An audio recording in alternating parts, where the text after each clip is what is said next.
Hey everybody, welcome back to Space Problems. My name is Derek. And I'm Ben. And this time we are joined again by our special guest, Chris. How you doing, everybody? And today we have a very special treat for you because we have decided to devote this entire episode to Predator. That's right, the 3-movie series that's about to become 4 movies. We're going to go over the history of the Predator series, our personal thoughts on the movies, and if we get time, we're going to talk about predictions for the next one. We're going to devote the entire episode to the history of the movie franchise. We're going to kind of go over and give some of our thoughts and opinions on them. And maybe if we have time, we're going to get some predictions for the 4th movie. So I'm going to go ahead and pass this off to Chris to get us started. Chris? You're very loose with the term 3 great movies and everything. I think it's a great 3-movie. Well, it's a great franchise. It's a good franchise that had potential. And you guys like this one more than I do, so I was just trying to throw you guys a bone. Oh well, bone taken. And then we'll just by all means. By all means. So yeah, let's start with random. So obviously we've got 1987's Predator, the Arnold Schwarzenegger classic. I knew I was going to flub on this one with Predator 2. What year? Ben, do you remember what year Predator 2 came out? 91 or 92. 90, I think. I thought 90, right. 90, you're right. Yeah, so the 87 Arnold Schwarzenegger classic, the 90 follow-up with Danny Glover. Danny Glover, good grief, I'm horribly unprepared. The 2010 continuation / soft reboot with Predators, Adrian Brody, and then 2018's The Predator. I think we've all got our opinions on that, but I think a good place to start would be with the 1987 Arnold Schwarzenegger Predator, which was originally titled The Predator, and that title took almost well into release before they dropped the and just became Predator across the board. Well, actually, and before that, it was actually called Hunter. Yeah, you're right about that. But I think, everyone, Predator is 1987 big. It wasn't, I can't remember. I was 6 at the time. I don't remember a lot being a rated R movie. But there's been so much, memes, the one-line classics, and the cast. The cast of just the who was who of power people. And I say power, I mean like strength, big guys. Just everybody that just had a body and was making action movies at the time seemed to be in this movie. Well, this is exactly what The Predator is, though. It's just a big, dumb action movie that just shows off guys' muscles. Like it's not realistic, like in any way. It just right. It's just your super action 80s movie. Right. It was of like Rambo 2 and some of those. Yeah. Or it's like it's the point of blowing shit up. Right. It's the Expendables with a sci-fi twist. Yeah.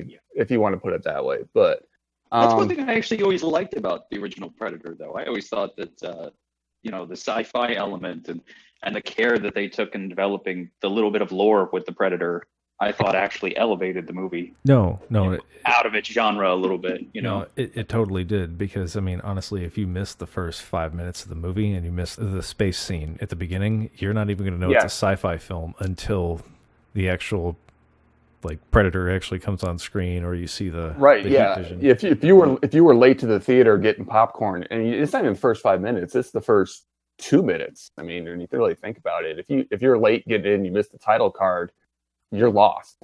Or not lost. You just really don't know what it is. It's actually, it might add more to a mystery of the movie. So for anybody that hasn't seen it, listening to this, pay attention or don't. Just assume people have seen this. Yeah, I would say that. Hope so. I would hope so. If you're listening to this and you haven't seen Predator, go watch it, then listen to this again. Although none of us are going to hold it against you if you don't watch Predator 2 or Predators. Yeah, if you want to stop with the first one, that's fine. I'm not, we're not going to hold it against you. More than fine.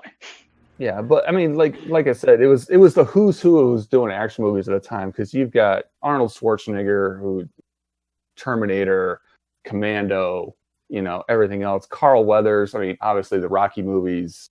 Bill Duke, really well known in a lot of action movies. He was with Arnold Schwarzenegger in Commando. Jesse the Body Ventura who was, still wrestling at the time. As far as other like top stars in movies going down, you're missing Shane Black here then. Well, yeah, Shane Black. Yeah. It's important to mention Shane Black because he's the director of the next movie. Yeah, I was going to get there, and you guys kind of beat me to it. But yeah, Shane Black, Sonny Landham, Richard Chavez, who actually played my favorite character, who isn't really known for a whole lot of things, but he probably played my favorite character of the main special forces group. He was Pancho. That's it. That's your cast minus the general, Anna, the one female, and then the Predator himself.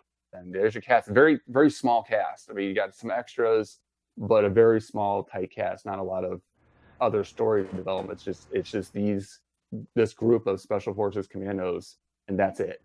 And the Predator. Yeah, this is a very B movie kind of plot. Well, yeah, that's kind of what's interesting is this is a hybrid genre movie where half the movie is sort of your super action Rambo 2 80s shoot 'em up commando movie, but at the same time it's paired with your standard B sci-fi monster movie, and it does a very good job with it. I mean, honestly, like I think if it had been one or the other, it wouldn't have been as strong a movie. Right, and it also falls really well into the 3-act movie. I think there's 3 distinctive acts within this movie, and they're very well defined, I think, as well. You've got, the first act of finding, they're basically this, okay, so anybody that has seen it, going to get these hostages or this whatever, or this group that's disappeared, they send in Arnold Schwarzenegger's team of special forces / their rescue team. So you got your first act of going to rescue the hostages or whatever when they discover that there's hostages, and let's go get them out. That's done. So they're like, okay, do you think that that's the plot of the movie? And then you get a couple of shots of the Predator's heat vision of him watching what's going on. So it's like, okay, they're being watched, but we still don't know by who or what.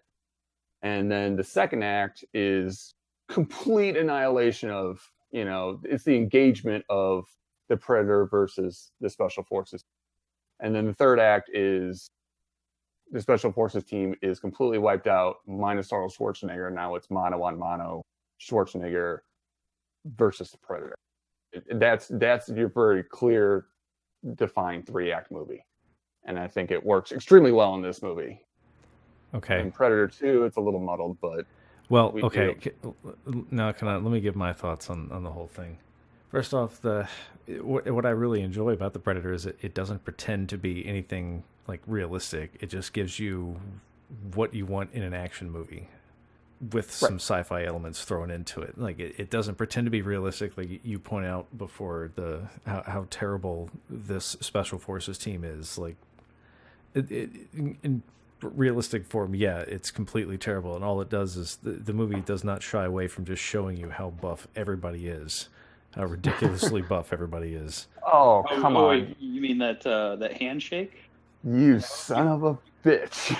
You couldn't possibly be talking about that. I mean, or at any point, or when Billy takes his shirt off and then cuts himself, which is the most robbed point, or the most robbed murder, I feel like, out of the whole thing. I'm like, wait, so you wanted to see Billy dying on screen? I thought it was much better the fact that all you hear is him screaming and don't see him scream.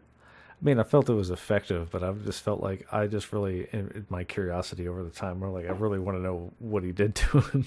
Keep going. I'm trying to keep myself in check because I could just rail on how bad these Special Forces guys are for days. No. But see, that's the point. It's not supposed to be realistic, though. Yeah, I don't think it's. You're right. It's not trying to be Alien, like kind of a realistic space truckers. This is just a big dumb 80s action movie with some sci-fi elements into it. Like, right. Which is interesting. Cobra wasn't realistic. Commando is not realistic. Neither was Rambo. It was yeah. But it's interesting that it would get paired with Alien so often later. Yeah, and that's the problem. It gets compared because they like to bring them into the same universe, and now the original films are nothing alike whatsoever. And this is why I also think that Predator 2 is the perfect sequel, because it just takes the dumb and escalates the dumb. And I'm like, this is Right. just wonderful. Right, because okay, we know that Predator 2 was released in 1990, but it wasn't set in 1990. I thought it was supposed to be set like What's 97 or 98 or something like that. 99 or something like that. Yeah, 97, 99. So it's like a little little bit in the future, but not so much in the future. It's like it's the whole, we keep on passing Judgment Day, or we got the day in the Back to the Future Terminator. too. Yeah, Terminator. It's like we reached that point in history, and everyone's looking at the movie going, "Okay, that's where we're supposed to be at." No. I think it's interesting though, because there's some things that I've always found it fascinating when I look at movies that predict the near future. Because to me, the predictions of the near future are far more fascinating than predictions of far off thousands of years from now societies, because it's sort of like, how plausible are some of these predictions? And I always get a kick out of them. But Predator 2s are some of the most weirdly batshit crazy predictions for the near future I've ever seen. But I kind of love them in a weird way. That's what I'm saying. Well, I mean, like the weird gang war where one of the gangs is a Jamaican drug cartel that is actually weirdly religious and cares about voodoo. Like it's like they were like a quasi drug cartel / cult. Right. Like it's just bizarre. And honestly, to throw a little, I mean, this is going to be nitpicking, against something in realism versus not. You have a Jamaican drug lord gang and around that believes in voodoo, which voodoo is not even close to even being touched as a practice in Jamaica itself. Now, if you made them a Haitian gang and everything with the way that they're talking about that, you voodoo all you want, but Jamaican voodoo doesn't fly, and it's just kind of one of those, okay, you're just grasping at Eddie Strong. This is also right. Like this is also the near future of 1997. Well, I meant near future from their point of view. Right. Like it's still a near future movie considering it was made in 1990. Right. Oh, right. I'm just saying a lot of things could change. Oh. I just thought the whole thing was interesting because like there's some things that they're actually not, terribly far off on. Like the violence in LA did escalate very true quite a bit right after this movie. Like, like basically like when they were making the movie, the violence in LA was getting worse, but like it did escalate quite a bit right after the movie, but it never got to the level that they show. There's actually accounts of when they were making the movie, actually while they were filming the scene with Danny Glover and King Willie, the voodoo drug lord and everything. They were having bottles and bricks and garbage thrown on them while they're filming the scene from the apartments around in that alleyway. There was a lot of pissed off people that had so many problems filming this movie in LA. And the reason why they filmed in LA was to save money, because they originally were going to film it in New York City. No. Have it be in New York. Yeah, the promo poster, the promo shot of the Predator on top with the skull and spine in his hands with the lightning flashing around him, that if you look it up and everything, if you look at the promo poster and all that, that's actually the top of the Chrysler building in New York City.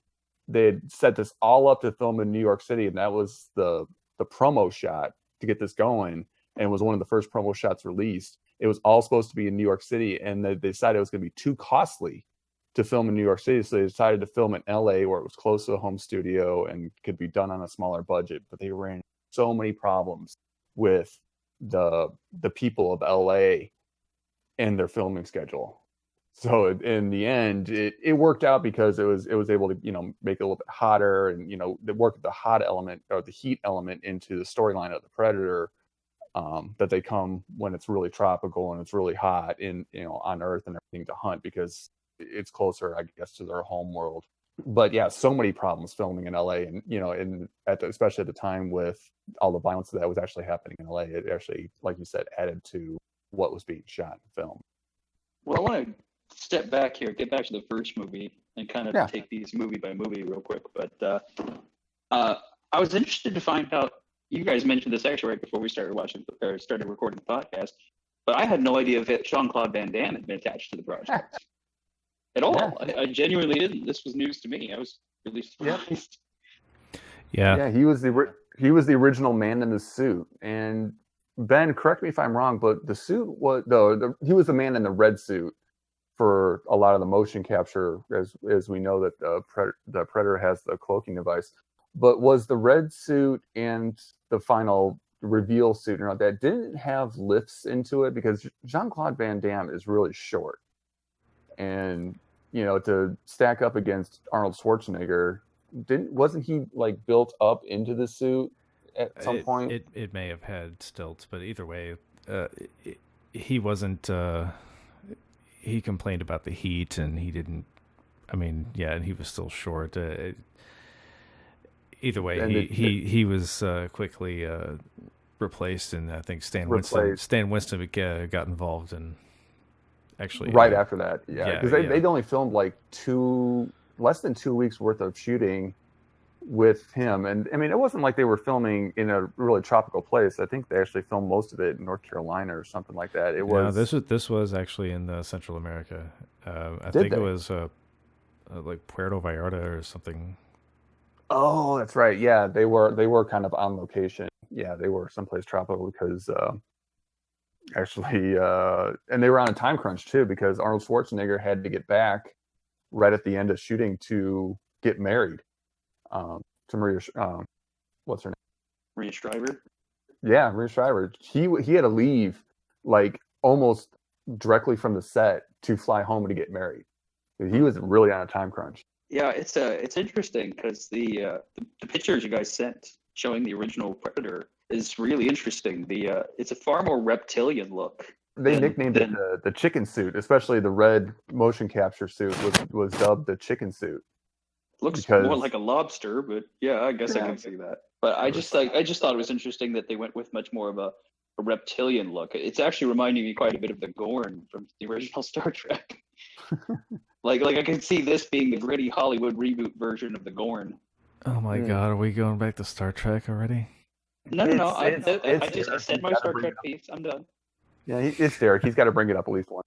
So I go to my comfort zone. But the new suit, honestly, it's amazing how much better it is. I mean, I've always thought that the one truly great thing about the Predator series was the design of the Predators themselves.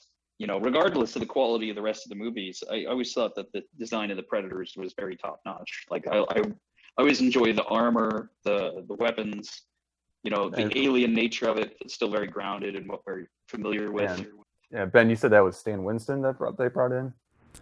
Yeah, Stan Winston, and actually James Cameron had some input on the original Predator design as well, because James Cameron said he always wanted to see a creature with mandibles, and so James Cameron is the reason that we have the mandibles, which I think actually helps when you do see the face revealed, because there is something about it that's almost a little too human with the helmet on and the mask.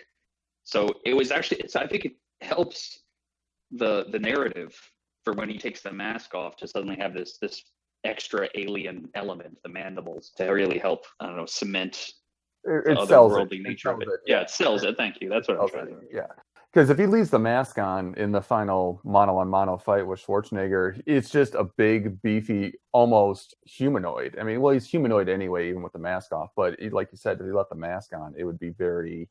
You could almost see it as a human in like a body armor, or with basically with a heads-up display helmet. Yeah, I always thought that the design, the idea, some of the lore elements that are introduced, about them being, hunters first and foremost. They're essentially big game hunters. They're like alien big game hunters.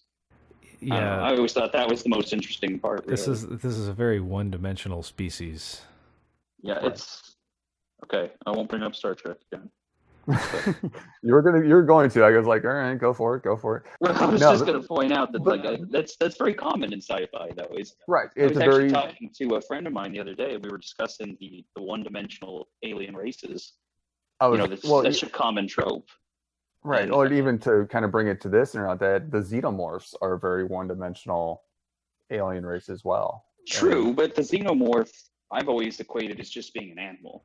I think the point of the xenomorph was that it's a far more, yes, it's an alien race, but it's much more of an animal than a sentient. Yeah, it's more like an insect. It's a parasitic alien culture. But I'm talking about like your sentient cultures, your forehead aliens. Right. The fact that Klingons are just a warrior race, and it's like, really, they don't have accountants, like they don't have who like balances somebody, the books? Like they don't pay taxes. They're doing their plumbing. I mean, come on, like. Yeah, I'd like to meet a liberal predator. Oh, well, if you haven't gone on to the Xenomorph Wikipedia, which covers both the Alien franchise and the Predator franchise, there's actually members of the Yaktja race, or the Predator race, and not that are born shorter than stature, and they're almost deemed to be instantly inferior. And now, they actually one of the movies brought that up. I think it was the third movie. Yeah, those Predators. Because, okay, so just for the sake of the audience here, I have no exposure to Predator as a franchise outside of the movies. I've never read the comics. I've never been on Wikipedia. I think I've been on Wikipedia, but not like the franchise Wikipedia for it. I've never used the internet. I did not inhale. No, I'm just kidding. All I'm saying is that my only exposure to the lore of the alien race is that, and I remember them mentioning very briefly, I believe it was in the third movie, that the bigger ones hunt the smaller ones, and the bigger ones control the smaller ones, or something like that. Like there was essentially kind of a 2-tier class system amongst the predators themselves.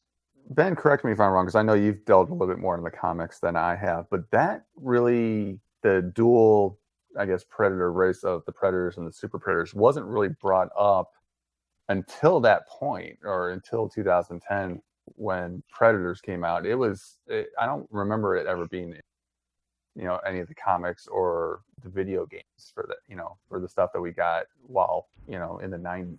No, I could be wrong if any comic or anybody has come out with something in between there, but to be honest, no. Like, as far as I was to understand up to that time, just a Yaktja was a Yaktja. So that might actually be a more recent addition to the lore. I think it was the addition for the movie, and I know, Ben, that you and I both kind of share that bringing in the super predators, or the bigger ones than predators, or not, that was just kind of a bad decision, but more like a cop-out decision to kind of interject something within the Yaktja or the predator race itself. Would just make them, I guess, more dynamic. But I think you and I have both talked about it, and we both agree that it was maybe the wrong decision to go, because then they just seem overly designed in Predators. I think it would have been a smart idea to have them imply that there's a lot more to their race than just hunting. But I didn't necessarily. I kind of didn't like the way they went about it in Predators. But I always thought it would be very fascinating, because here's what I was getting at with the one-trick pony aliens is what I found refreshing about Predator was the fact that Predator is so vague on the lore and hints at it that it doesn't really necessarily close the door on that being all they are. Okay, right. So yeah, they're essentially big game hunters, but the only exposure we have to them is them hunting us. So I could easily see at a point, let's say we home planet, we actually discover a very small percentage of them are hunters. And it's actually a very complex system, with a lot of different politics and, things that they're trying to accomplish and everything else. And that basically there's just this one faction that just really loves to hunt big game on different planets. I could just as easily see that happening, because they don't say no. That's kind of the problem with being really generic with your other alien races and being like, oh, they're just a warrior race, or they're just traders. It's like, that's the entire civilization. They have nothing else to offer. I find that very hard to believe. So we only have a glimpse into one aspect of the Predator universe. This could be like we just see the Kardashians of their universe at this point. Well, yeah. Because even within the first two movies, in the first one, obviously it's the Predator hunting humans, and we get a line from Anna that it's happened before, only when the temperature gets really hot, that this has happened before. She talks about the elders in her village saying something like this has happened.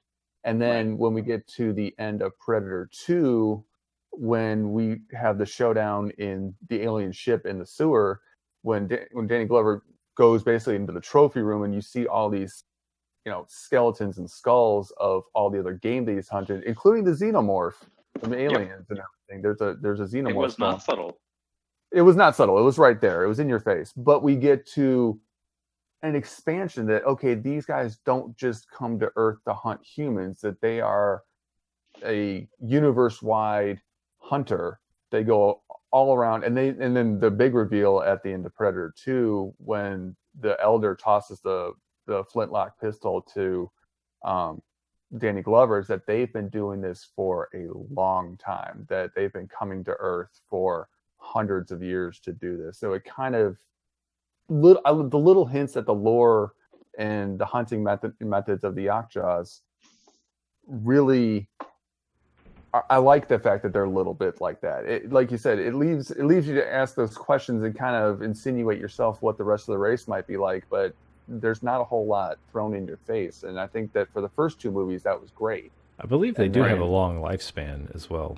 I think they live like 400 years or something like that. Yeah, I think you're right. But I kind of like the unknown, that maybe that's really all that they are. And maybe back in their home world, there are farmers and there's obviously engineers or builders because they've got space technology. They've got ships. Yeah, they've got ships. And obviously they've got weapons technology.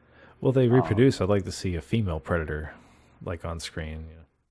Yeah, apparently according to the wiki page and around that, they look a lot like the male Predators, just smaller in stature. So instead of being 7 feet tall or 8 feet tall, they're like 6 feet tall. So they're still big comparative. They're comparatively to humans, they're shorter, but compared to the male Predators and then the super Predators, obviously they're shorter in stature, but they're still muscular. They're still big. That's still one of the worst things that you can call them, the super Predators. That's just, oh man. It's like the Super Shredder from Secret. I know. It's like, look, it's been a long time since putting super in front of something instantly made it cool. Okay, I think we can all agree on that. Like, but a little too late. The Super Nintendo is the last one. Yeah. Right. But going back to the things that you advance, I like the weapons advancing. It also progresses to the movies. Like in the first one, we've got the Predator with just 2 weapons. He's got the shoulder-mounted cannon, which is a plasma-based cannon, and then he's got his blades. He's got the retractable blades gauntlet, and that's it. So it's almost like a hand-to-hand, especially at the end, where his cannon gets damaged, and he's got to basically fist fight Schwarzenegger.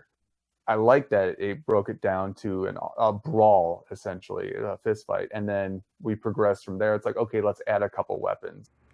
Which I feel like was just definitely echoed / copied in Predators when he covered himself with mud, took his shirt off, and went up against the Predator. But there's also the progression of technology, because then you see it in Predators how he's able to change the sight in it, change the heads up display in his mask and all that, and he actually finds him by the sonic pulse that's being put out by his heartbeat.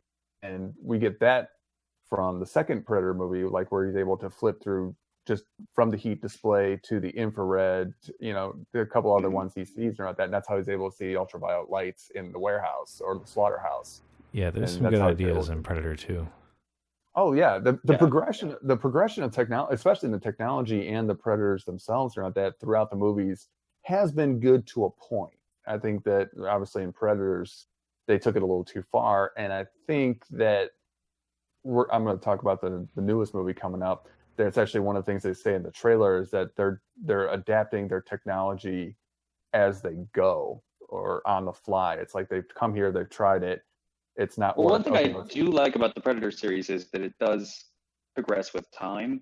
They don't try to make you think this is all happening in like the same year or something. Like, I think they do acknowledge that time has passed in each one of them. I think that's important.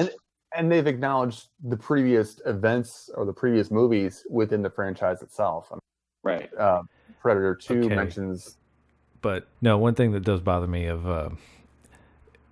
with all of the progression with their technology that they've made, they have not been able to make any progress with their cloaking device, because heaven forbid they step in a fucking puddle, they're exposed.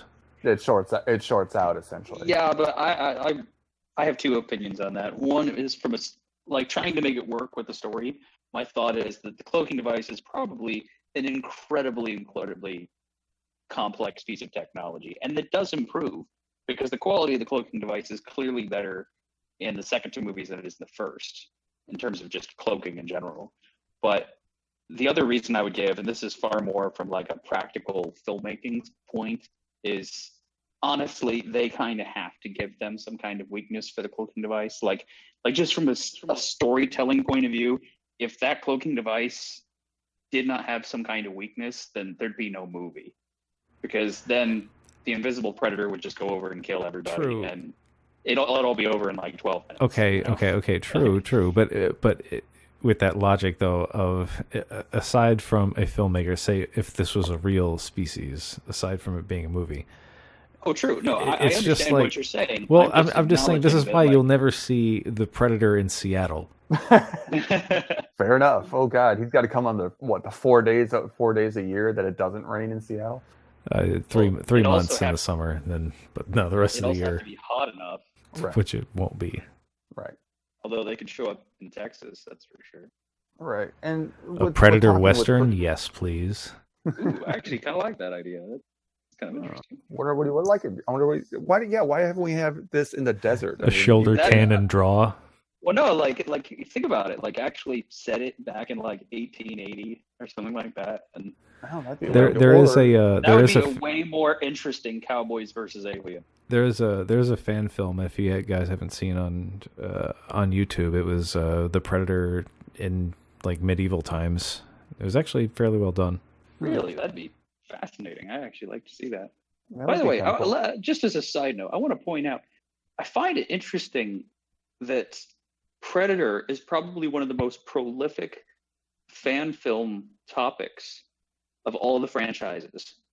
Yeah, like I think the most popular fan film is Star Wars. You know, like the most popular genre of fan film is Star Wars. But like, I gotta say, I think Predator is really up there, because I have seen a surprising number of really, really strong efforts in the fan film community for Predator movies with really high production values. I got to admit, I'm a little surprised by that.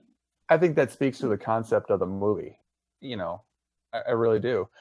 And and of course, with the Predator movie coming out this year, again, it's set in a wooded area. I'd actually like to see, and Ben, this goes to your whole using, it would actually kind of get away from the way to get down the weakness of the cloaking device, is that why not have the Predators come to the Middle East or someplace where we're engaging in a desert climate? Because you could actually have a movie set in the Middle East somewhere where there's fighting going on currently right now, or progressively would be forward, and you could have a cutoff ranger team or special forces team out there doing their mission, and all of a sudden you have this outside force, and it would get, it would be hot, it'd be a battle zone, it would be everything else, and you'd have to figure out some way to counter the cloaking device other than, we know it's one weakness, water.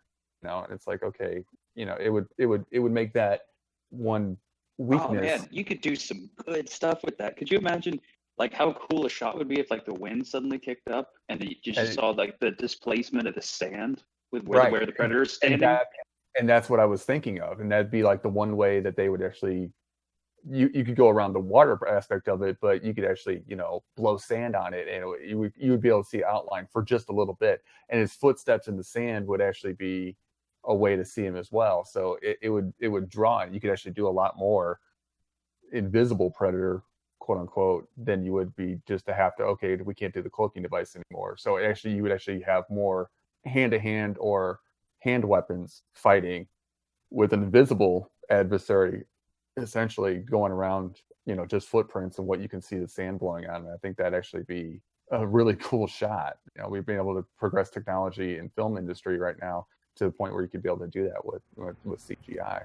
Yeah, no, it'd be nice, I think, to have the Predator in a different atmosphere, but that's where I think they failed with the third movie. They just kind of, it feels like just that they tried to rehash much of the first movie, and Adrian Brody the whole time just felt like Sergeant Exposition. Oh God, it was such a horrible character. Adrian Brody just does not work as an action star. No, and I think if they tried to make him a different kind of action star, it'd still work. Like, if he was more of a different vein of it, then fine. But the problem is they tried to make him like a Schwarzenegger. They tried to make him. He was a lone wolf character, but he ends up being he's so flat as a character. It doesn't suit him. I'm just saying, like, the super action thing doesn't suit him.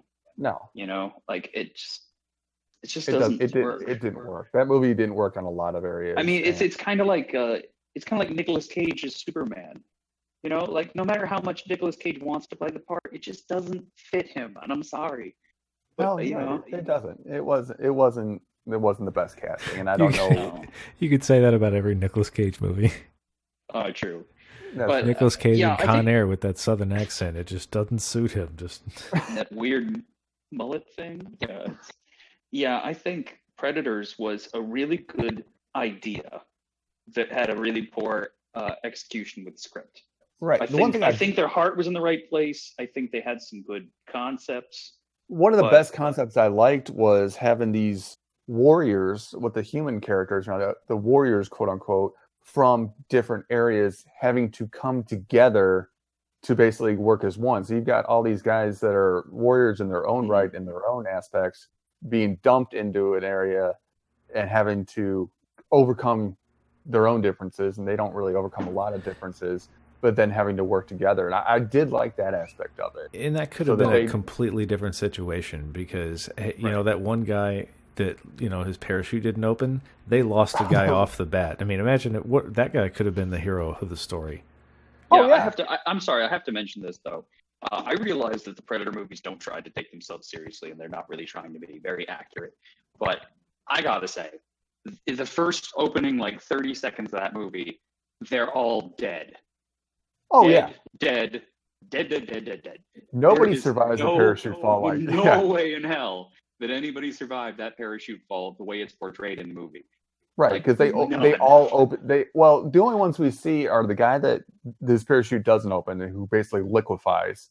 Right. Which is accurate, or to a point accurate. Right. And then you see Adrian Brody character free falling, wakes up and all that, and he pulls so incredibly late and then falls to the trees around that. There's no way that he a lot of things on the way down. Yeah, and then hits hard. There is no way that he's just getting up and shaking off that quickly. I'm sorry. The force of the last fall by itself would kill him, or at least maim him to the point where he's not going to be. His back's broken easily.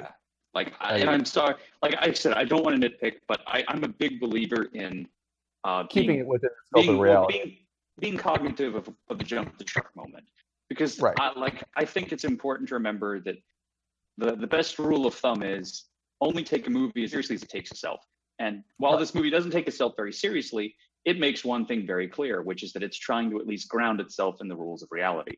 So when you have something happen that's so vastly outside of that, it just instantly takes me out of the movie. So I remember being upset that the first 5 minutes of the movie had already lost me.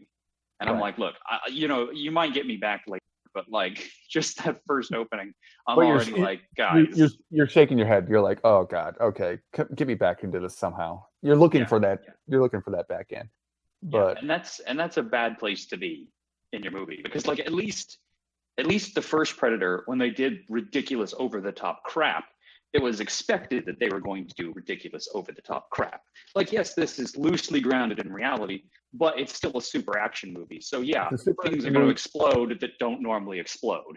But it's again within the realm of what they present as possible. The stupid, oh my God. So the part that always gets me about the original Predator movie is, and this is what I was mentioning earlier about they're just the worst special forces team ever. Is that they find the enemy stronghold, they see the militants there or whoever, they identify one hostage and they see them get killed, which they do nothing to stop, but fine, maybe they didn't want to, blow their cover. Then they go through the process of not identifying where the other hostages are, but slowly starting to take out the periphery guards silently and with stealth. That's all great. But then it's Arnold's turn to step up to the plate. He goes over to take out his guy quietly, suddenly gets beside this truck that they're using to power their generator, looks in the back, and for some weird reason, it has like a bunch of fuel in it, I think. Well, you need to run the generator. Yeah, but like still, why you put it there? And, but it's like on blocks and like running its wheels because it's running to the belt of the generator. And he just looks at that and says to himself, yes, this is the best thing I can do right now. Takes it off of the concrete blocks, set it down, throws an entire thing of grenades in the back of the truck and just lets the truck roll into the middle of the thing and just blow to kingdom come. I feel like you're trying to bait me to go on a rant about special forces guys. I guess I just had a problem with it because it's just like they're already taking everybody out. They have no idea whether their hostages are intact. Like, I don't know what the point of this mission was, but that is the worst way to go about it. Although it is badass to watch in the movie, it's just like remember stepping back from that and just being like, what? Ben, I want to open a wound with you. I want to rip off a Band-Aid. What? I want to open a big sore spot with you. Alien versus Predator. Oh, this is man. gonna be fun. I'm gonna get the popcorn. Those are the best. Those are the best movies. I like those movies. Liar. Yeah. All right. Gun to your head. First Worst movie. Worst I refuse movie. to acknowledge that another one was made. Well, yeah. Look, okay. At least in the second movie, you get to see Yachtjaw Prime. They show the Predator homeworld for like a half frame, so you get to see like this Predator city. So that's like the one thing. There are very few things. My biggest problem with the second movie is that it's an incredibly. It's mean spirited. It's just gore for gore's fucked up scenes for fucked up scenes' sake. Yeah, when I say dark movie, it's all shot at night. Every scene is very dark lit. There's no, my first copy of it and everything that I got, I don't remember if it was a rip or what, but I tried watching it and I'm like straining very hard to see outlines and definition, or it's like I had to turn the resolution on my TV up so much and everything like that just to see what the hell was going on. Brightness. No, brightness, resolution, all of it. It was I found it very hard to watch. Now, the first AVP movie, it's almost completely underground and in this temple underneath the ice and everything, but you could still see what the hell was going on. And yes, that's outside the the reality of things, but at least they lit it to the point I could see what the hell was going on. Yeah, but the first AVP, I don't even know how it's almost in a league of its own. I mean, you're talking about a temple under the ice that still functions like perfectly and is still clean, by the way, of like all these walls and things like perfectly shifting. The aliens are still alive. It actually is. It does make sense that it would be so clean because it's sealed. It would be preserved. Now, here's a little reality thing. Actually, minor like that whole heat bloom spike is that's an event that actually did happen in real life. That they were actually scanning stuff like that in the Antarctic, I believe, or not that, and they found an unexplained heat bloom that actually did happen. So that's actually something that did happen in reality. And they still, I don't think to this day, have ever solved what the hell caused it. But that's actually a little bit of reality interjected into a sci-fi movie of that lower caliber. See, I have a very 50-50 reaction to AVP. It's entertaining. Because here's kind of where I'm coming from with this one. I don't think it's the best movie. I really, really love some of the concepts and writing. Like not the characters, because most of the characters are just basic stereotypes and cardboard cutouts, basically spouting off cliches. But the ideas behind how and why all this happened I thought were actually really, really interesting. And I really wanted them to explore that. Like the idea that predators come here as like a rite of passage to hunt the ultimate game, and that this whole temple was essentially built for them to have their hunt and to hunt the xenomorph so that they could get their badge of honor and, get whatever. I mean, that whole concept is so freaking awesome.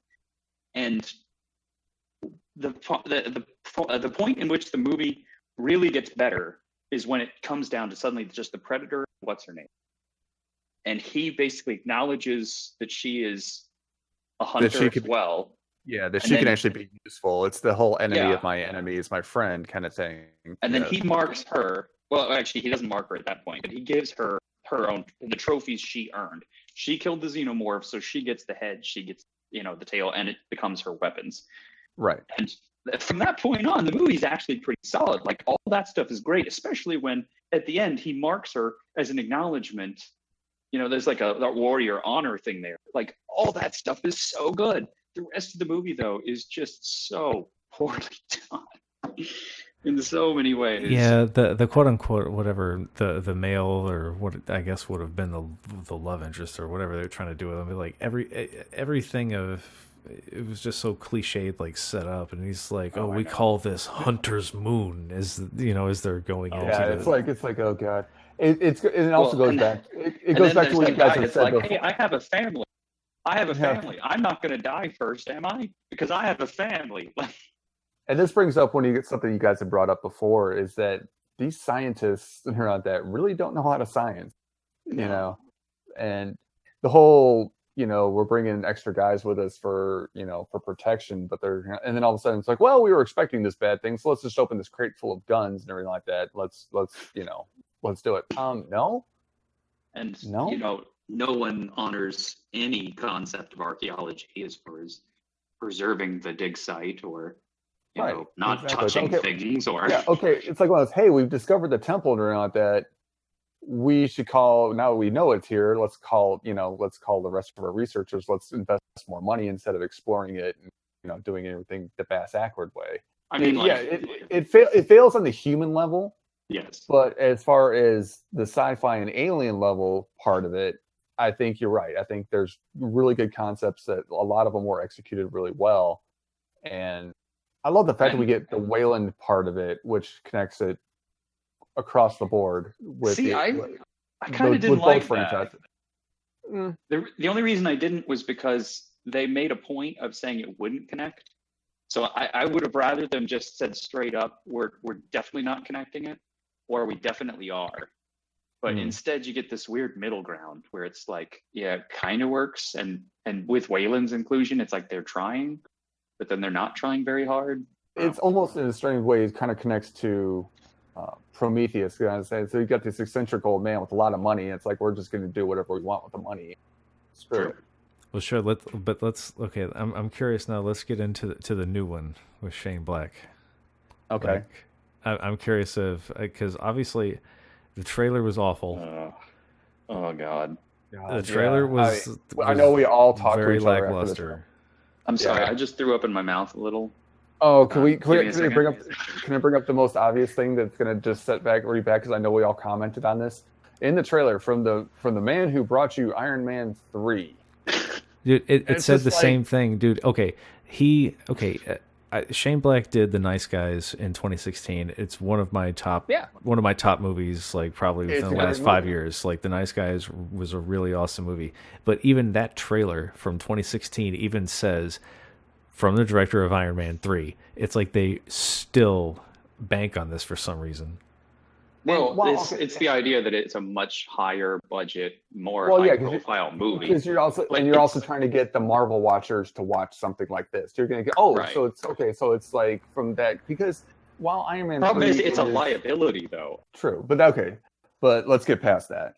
Sure. I just had to bring it up to throw the monkey wrench in the works. Red flag. Yeah. It's I agree. Yeah, it's honestly the biggest red flag of watching that trailer. It's like, okay. Although there is a part of me that does kind of like the idea that like one of the actors from the original Predator movie is actually directing this one. Like I do like that. I don't know about this guy. And he's been trying to do this for a long time. Yeah, but okay. In his defense, the studio did bring him on as Hawkins late in the production, and he was actually brought on to rewrite a lot of the script. A lot of the humor in that movie came from Shane Black because they were impressed. Yes, because they were impressed because he wrote he wrote the first Lethal Weapon, so they were impressed with that. Right. Oh man, you're right. And you're right. Okay, and going back to this for a second, the original Predator movie, the humor and the one-lines are fantastic. I mean, it's just absolutely. I mean, it's probably one of the. I mean, for an '80s movie, it's probably one of the most quotable '80s action movies. It has some really interesting quotes and there's quotable lines that aren't necessarily meant to be, but like. Well, they're incredibly bad, cheesy one-liners. Yeah. But they've stood the test of time. There's still people today. We're talking 30 years later, still quoting this movie. Get to the chopper, stick around. Stick around was all Arnold, I think. Yeah. I ain't got time to bleed. I ain't got time to bleed, yes. Yeah. Well, and this is the new movie's being directed by the guy that told all of the horrible jokes about his girlfriend trying to get Billy to laugh. You're right. Not building confidence there. Not building confidence. But I gotta point out, to me, the biggest red. I was gonna say I gotta point out the biggest red flag that I had from watching the trailer, which was the kid, because that whole weird, stupid joke they do, where it's like the kid opens up this package that happens to have the Predator gear in it, and somehow him playing with this piece of it controls the ship and gets the ship to crash. I think that's going to be a switch, because if you look, that's at night, and when that ship crashes, that's during the day. Yeah, I'm sure unless that's on the other side of the planet, but I think that's just some editing trickery. Yeah, I think it's an editing trick. I agree, but my point is, they did it for a reason, and it makes me think of a few things. First of all, it really makes me question whether this is going to be a true rated R Predator movie, because honest to God, everything about that just screams target demographic with that. Like, it's the same kid thing that happened in Iron Man 3, where it's like, here's this kid. Did you ever watch The Nice Guys? I haven't seen that one, no. Okay. I have. It's been a while. I watched it. I do. Well, I was saying it because it's also directed by Shane Black, and I believe Joel Silver as well, like the producer, who also was a producer, I believe, on the first Predator. But Ryan Gosling has a 13-year-old girl, or a 13-year-old daughter in that movie, and it's rated R. It's like the kid doesn't really get in the way of it being rated R, so I don't think they're going to be afraid to target that demographic, or not really. Right. I don't think they're not going to be afraid to target the adult audience, like that demographic. They're not going to. I don't think they're going to pander it to kids. Well, I guess what I was getting at is like, I was really thinking that this means that they were going to go PG-13 with it. That the producers had chickened out, and now they were PG-13 with it. It's since been confirmed it's definitely R.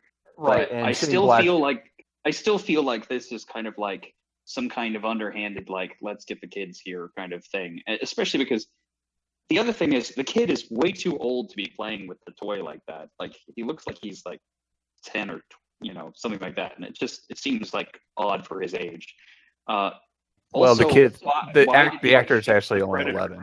Well, still, my point is what 11-year-old do you see like playing with ships like that? I don't know, maybe. I don't have kids myself, so maybe I'm completely off base there, but it felt like something a younger kid would be doing. No, I get that, and on Halloween and everything too. But no, Derek, aside from all this, just like how you watched all the other Predators, I recommend watching. I have The Nice Guys on my Vudu thing. I do recommend it. It's a good. Don't get me wrong. I mean, I'll give Nice Guys.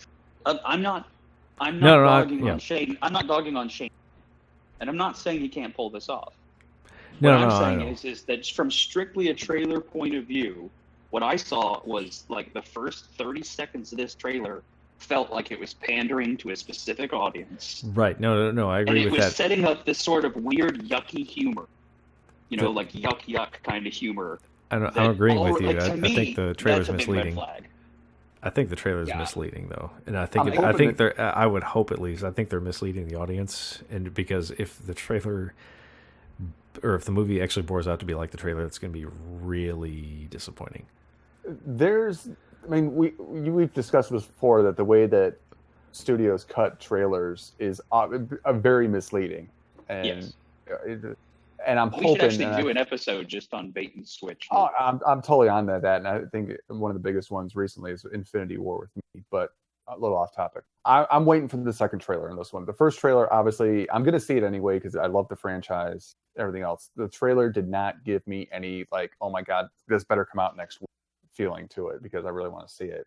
What I'm hoping for, and Ben, you can attest to this and everything, with what we know of the honor code of the Yaktjaws, is having a kid.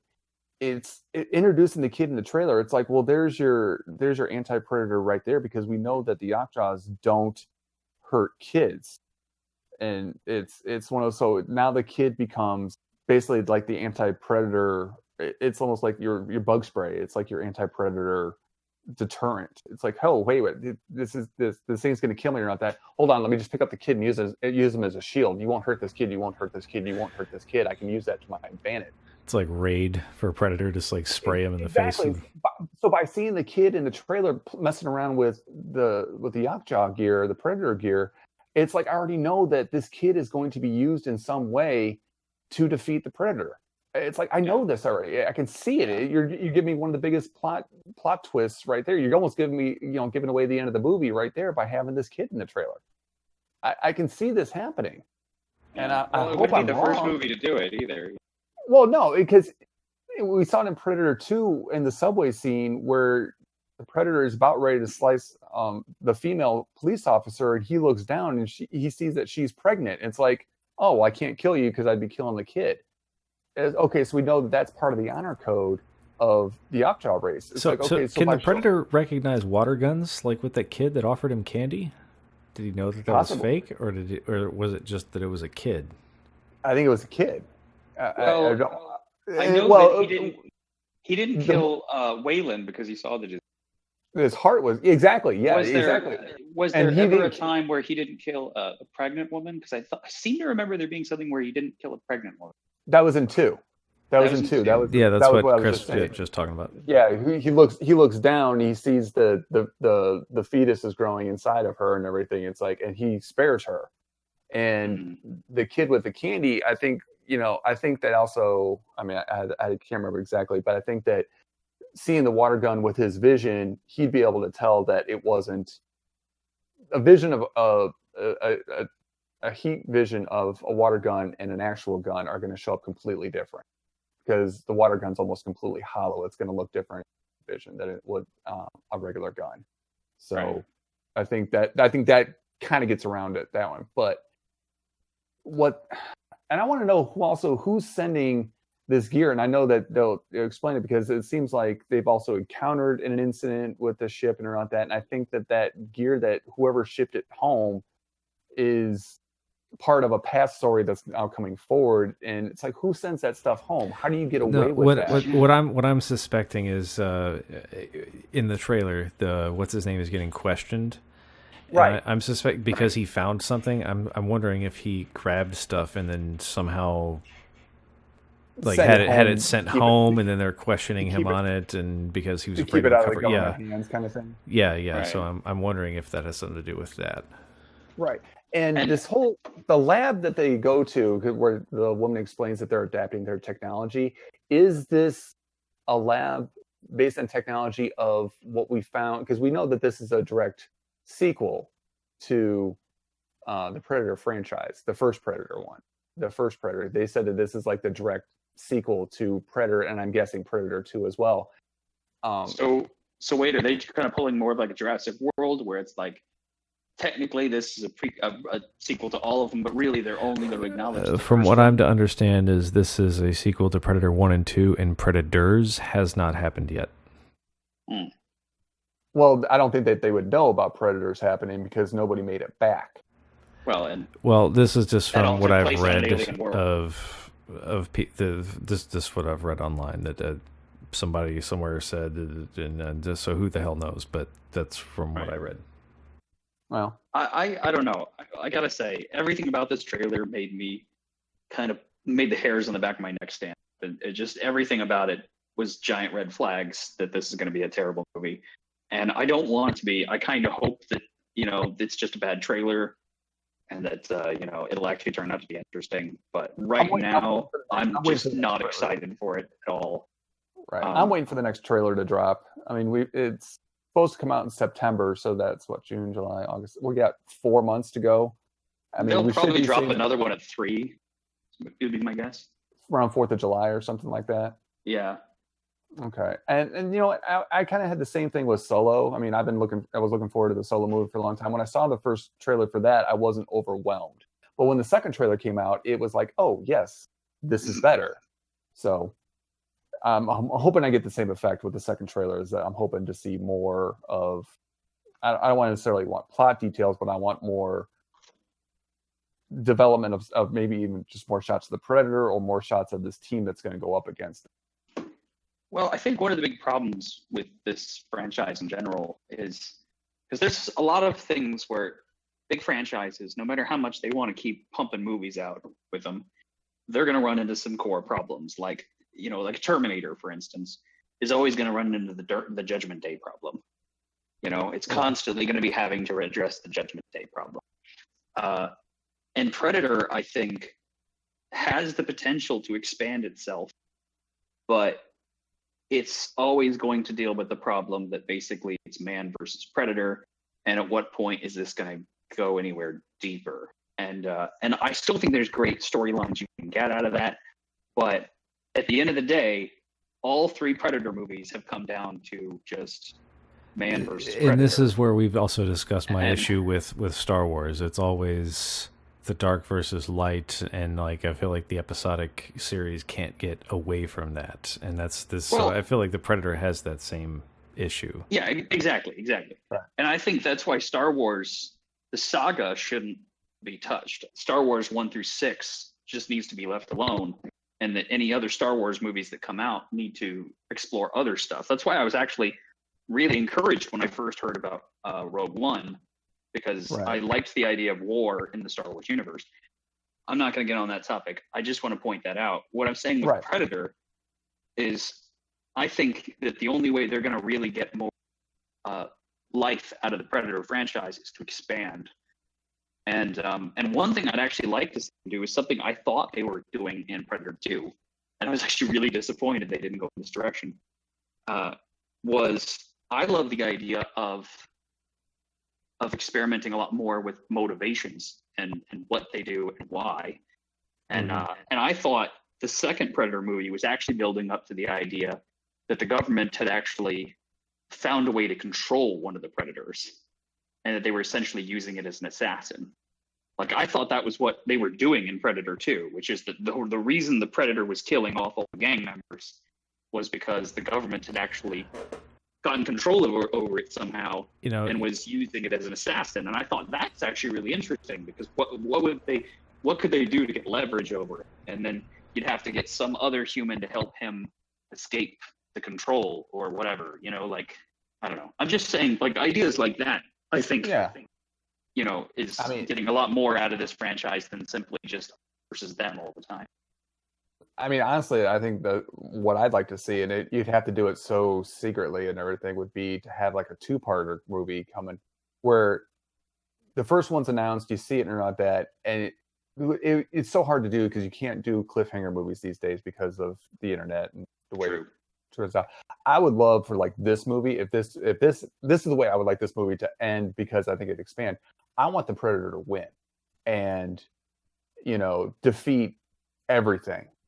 Everything that's come out, and then return to the homeworld, or right at the end of the movie or something like that, but he's trapped to the point where all of a sudden he makes the homing beacon, and all of a sudden 6 more come. So now it's a lot more versus I want the Predator to win in one of these movies, so that yes, it's always man versus alien, man versus Predator at this point, or that, and man always comes out because that's the way the movies are done. But if you were to end this one or another one or not that, where it ends on, you got to end one of these movies on a downer to explore what it would take to really take on multiples of these, because we've never really taken on multiple predators. It's always been one. Or, at what point is it going to change from hunting to actually like conflict? Is something going to happen that basically, ticks the predators off to the point where it's like, well, before we were just hunting for sport, but now, there's actually a reason to go to war. It's for revenge point. It's like, okay, you guys have killed all of our, we killed all of our best guys and all that. Now, what happens if we send it? What happens if we send 4? What happens if we send 6? You reminded me talking about Predator 2. I do want to say that this is a sequel to it also does include Predator 2 because Jake Busey is in the new Predator playing the son of Gary Busey from Predator 2. Gary Busey's character. Okay. Yes. Okay. So that's kind of like maybe he's the one that, because the organization was what, OWL or something like that, Other World Life Forms and everything. So that's like in a government established and all that. So maybe this lab that we see in the new movie. This is the same company, I believe.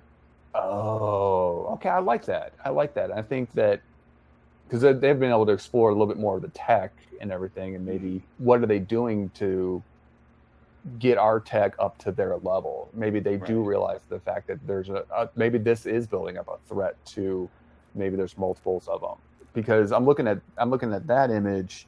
And this is a podcast, so it's hard to describe to our audience what we're seeing. Well, it's basically a naked predator body slamming somebody. Right, see, but then you go from that one. Sorry, it's like he's basically naked with just like a G-string kind of thing on. I'm like, oh my god, what am I looking at here? But he is flipping like one of the human security people. Right, and then the image I just sent you is more of what we know of a fighting predator with the mask on and the gauntlet and body armor. And I'm looking at the two of them, and they look different. I mean, besides the body armor and everything else, I mean, they look one's wearing physically different. Well, yeah, but is this the point? Maybe they have captured one. Maybe this is what we're all looking for, and there's just the first previews thrown us so far off that maybe we'll be surprised. Because they talk about an incident and everything else. I mean, it's a lot open for a lot of things that. I'm giving it another trailer. But I don't have my hopes up. And I'm still going to see it. It's on my list for movies to see this year. If that's your measurement of tolerance, I'm giving it another trailer. Well, because the thing is that I have a 2-trailer tolerance. How do I put this politely? Here's the problem: is that there's the people that make these don't understand why the franchise works, and this is something this is across the board Hollywood problem that's been going on for over a decade, which is Hollywood realized that they can get a lot of money by just dusting off a bunch of old franchises and churning them out. But for whatever weird, bizarre reason, they don't see any merit in trying to get the original people involved other than just cameos and trying to get some street cred with the fans. Like, the actual people that make the big decisions are not interested, don't care, don't know what's going on, and they just churn them out. And, occasionally you get lucky and you get people involved that actually are like personally passionate about it. And they're like, oh my God, I grew up with this. This is amazing. I get my chance to do this. But 9 times out of 10, you get these just really terrible reboot attempt kind of movies that just, land flat on their face because they just don't understand what made it special at all. And sometimes they surprise you because honestly, I thought It was going to be terrible. I actually didn't mind the new It. I thought Jumanji was going to be terrible, and I actually really liked the newer Jumanji. I've heard that's pretty good. I've actually been looking to see that. I agree with you on it. It did very well at the box office. Did not see it, but it did very, very well at the box office. I'm glad that it's actually a sequel to the first one. They don't. It's not a reboot of any kind. They actually. I did actually hear about how they acknowledged. I thought that was clever. That's great. Okay, because that's been on one of those I've been on the fence about. Now, what? Maybe, and hopefully this is what with Shane Black, helming it and everything. I'm hoping that because he's stated overall that it's going back to what made the first one really good. And I want to trust him. I do. I do too. I just see a lot of Hollywood schlock in that trailer. Well, I'm hoping for intense, I mean, that's all you can hope for in Predator, because honestly, the first Predator movie was not a good movie, like Oscar winning. It was a fun movie. God. It was a fun movie. It still is. It's one that I pop in regularly. Yeah. And, same here. I mean, I look at so John McTiernan was the one that did. He's the director of the original, and I look at all the movies that he directed. Nomads, I believe, before that. Yeah, okay, so here's Nomads, Predator, Die Hard, Hunt for October, Medicine Man, Last Action Hero, Die Hard with a Vengeance, and actually one of my great movies that I secretly love, and I think this is a hidden gem around that, the movie Basic. And I don't know if you guys have seen that. No, I haven't. If you want a mind twist movie, watch Basic. It's John Travolta, Samuel L. Jackson. It's Giovanni Ribisi's in it. It's a great movie, and I guarantee if you guys watch it or not, that you're gonna come back and be like, wow, good movie. And it's a great movie with a twist, actually multiple twists. But I think that you need to see it. But it goes back to the 80s and 90s where directors were hailed for making their movies and doing. The problem is it was a different era, because in the 80s, the directors were given a lot more freedom to just make the movie. Because basically, in the 80s, you had this huge wave of talented directors where essentially the studios were just like, we have no idea what the hell this movie is, but you seem passionate about it, and you've worked out for us before, so here, take your money, and we'll just hope that this works out. And, it gave us some of the greatest bizarre movies ever, like Back to the Future, I mean, because they wouldn't have been accepted otherwise. Like the 80s was the era of the director, the 90s was the era of the actor, and then from pretty much that point on, we've been unfortunately shifting deeper and deeper into producers run everything. Early 2000s was the era of really getting into the CGI, and then now I think and the MTV like stylized editing and weird angles. And now we're in the era of the box office, where that's all we're doing is going to put out a movie to. Well, I think a lot when you speak of MTV, I think a lot of what hurt it was the late '90s. That the MTV, there was like almost like a celebration of stupid.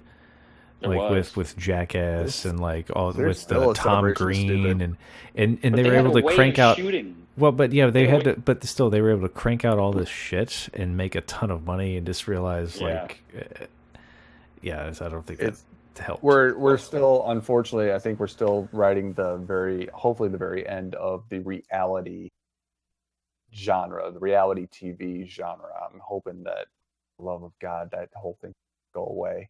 Because I really think it's hurting not only the film industry, but it's hurting society. But that's a whole nother discussion. But we're still at that point where everything is so, the fictitious reality based is, still out there. It's a way to make money off of essentially nothing. Instead of it's compromising content for, it's getting content and the compromise of story. And that's the life that we're living in. And thankfully there are movies that really make it through the cracks. Well, that don't do well at the box office, but now are making it through and finding, niches when people actually do give it a chance. It's like, okay, I've watched everything on TV. Let me throw this movie in, and actually people are liking it. And I'm hoping that, something will come of it. And we'll see a shift. We'll see a shift soon. The center can't hold. So. It's getting there. It's getting there, and I think we're hopefully headed in the right direction. So we're starting to beat a dead horse on every podcast. So, right. Well, we do kind of bring up the same thing every time. No, so. You're right. You're right. Yeah, but okay. So is there? Do we have any final thoughts, or should we just wrap it up? Well, I mean, I don't know. I mean, do you have any final thoughts? Any one of you have any final thoughts of the new film in particular? What you're hoping for? My hopes are still high. I'm hoping that Shane Black's. Biggest hope is that Shane Black's true to his word about bringing it back to the original, and I hope that we get the humor. I want the one-liners back, as cheesy as they are. I want the hardcore, almost ridiculous, blow them up, I want it graphic. I want this to be the hard R that the original one was. And you want stupid buff men on the screen. No, not necessarily that. That was what made it a little bit cheesy in the original one, but I want almost to the over the top. Almost. Gotcha. But still within the realm of quote unquote reality, because I think that's what the franchise needs to go back to. I don't know where I'm at with it still. I mean, I'm still hopeful for it, but what I'm worried about is this whole DNA thing. I hope they just don't take that too ridiculous. So I'm hoping that gets pulled back enough, but we'll see. I'm still gonna go see it probably within the opening weekend at some point, or within the first week of it at least. Yeah, I think I'm in the same boat. I'm definitely not an opening night, but maybe opening weekend or to that point. Derek? Yeah, I think I'm pretty solidly where I was before. I'm giving it one more trailer. Yeah. If the next trailer doesn't excite me, then I'll watch it eventually, but I'll probably avoid watching it in theaters and maybe wait until it's on streaming or something like that. But but as far as my hopes for the movie personally, really as long as it's getting back to the spirit of kind of the fun of the franchise, and I don't expect a lot from this franchise, but I also don't want to just sit there and groan and roll my eyes through a lot of the movie, which I kind of felt like I was doing during the trailer. So yeah, I don't want to take it. I don't want it to take itself too seriously either.